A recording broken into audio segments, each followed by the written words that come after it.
Yeah, there's a pause button right over here. So I'm going to try to train my camera girl, Katie. Who's behind the scenes? Hold on. Let's read the shirt. Hopefully it's not backwards. I'm a combination of really sweet and don't mess with me. Okay. Anyway, bear with me. We're trying something different here. Just a second. And just remember that when I say let's take another heat, you got to hit the pause button again, okay? Okay. So anyway, this is the quick and dirty, cheap and easy way of starting your Coke or coal forge. Go to your barbecue grill, because you just got done doing hamburgers and hot dogs and stuff. Take a ladle or a soup can or whatever and gather up some coals. Carefully, so as not to burn yourself. If you need a little olive oil, go ahead. That's a few briquettes, a little chunk of lump charcoal. That ought to be plenty. Add one more for the Okay. Right there, set it down. And take the coals over. I've already opened up the fire. Hold all the coke back. Clean the clinker. You can come in a little closer to me. Just dump them right down in there. Put that somewhere it's not going to burn nothing. Then, take a handful of your Coke. Here, sweetie, you can't see from back there. Okay. There. And then, ready? No. Teamwork. You start pumping up your fire.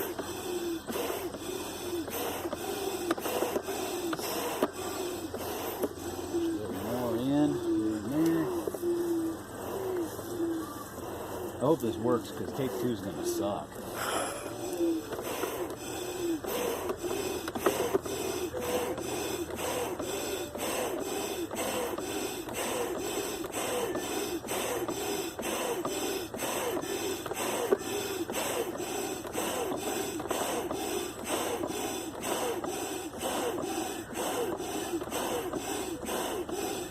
Everybody's watching the timer to see how fast I do this.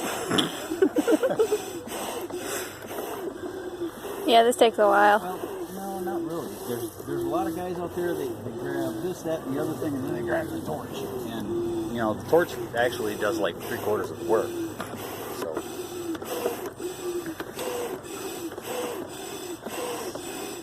it does work. I've done it many times. It's actually a preferred method.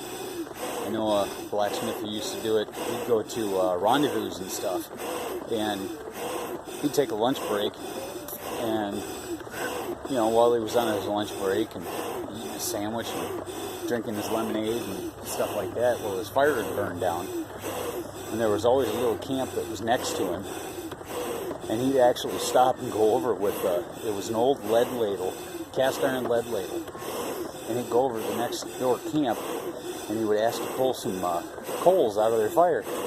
And they'd let him have a cup full of coals. He'd take them back, dig out his hearth, pull his clinker, drop it down in there, bury it in the coke. Of course, he had a double lung bellows, but it didn't take much, and you know, a few pumps, and he had it going. George Shamrock. The name may ring a bell, may not, more than likely not, but I met him down at the Prairie Machine Rendezvous, and he had a mobile blacksmith shop, and he'd done things for the machine shop he owned was down near Dubuque, if I remember correctly. But anyway, he'd done props for movies. The Gatling guns that were used in Wild Wild West with Will Smith, he built those. The slave chains. Oh, shoot, I can't remember the name of the movie. Oh, it was about the slave trade. Anyway, he ended up doing the chains for me. He actually got his butt reamed from the prop director. He said those chains are too perfect. Slaves wouldn't have forged those. And then he also did if I remember correctly, and I could be wrong, but I believe he's the one who did the table service that was used in the movie Master and Commander when they were in the captain's quarters. Never heard of it. I have, and I've seen it twice, and it was a good movie. I By the didn't way, watch that. now, if you can take the phone, and let me try to create some shade here. Well, can you see down in there? Hey, that's hot. Yeah. Anyway, yeah, Fire. poof, there goes flames. It's hot. Yeah, we can see it. Okay, so there's that. There were some other tricks and tips and bits and pieces. I think it was Robert View, Bob, B&B Ford. He was having some issues trying to put a curve in one of his knives he was making. Chopper, something or other. A quick and dirty little tool that you can make out of some round bar. He was taking, roll up one end, round rod, fold it over. The rod's got to be about the size of what you need in the end, but you want it to fit your hardy hole. And then take that round rod, bend it back on itself, and then kick it out. So you end up with something like this. It'll fit in your hardy hole, except this one's just a little wobbly. I actually kept a little shim over here for the longest time. I just lock it in there, and that way it wouldn't turn quite so much while you were trying to hammer down on it. So there's one trick I was sharing, and the other one, Yamez, James Ace, he was making a hot cut today. Awesome piece. Well, this is it's all mild steel hot cut. It was maybe a ½ inch longer 10 years ago. And that's nothing more than a piece of square stock welded onto a piece of a wedge. Had my brother make me 2 of them. I don't know where in the hell I put the other one, but there it is. Which brother? Jamie, Uncle Jamie. Okay. But anyway, hot filing. You got it ready to go.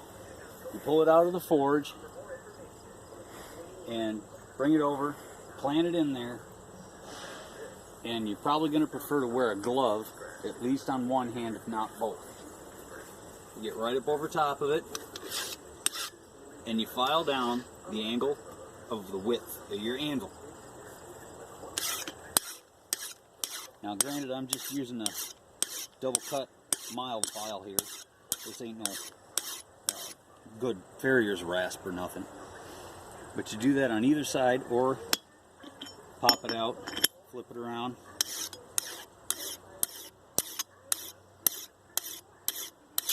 Bring her down on there.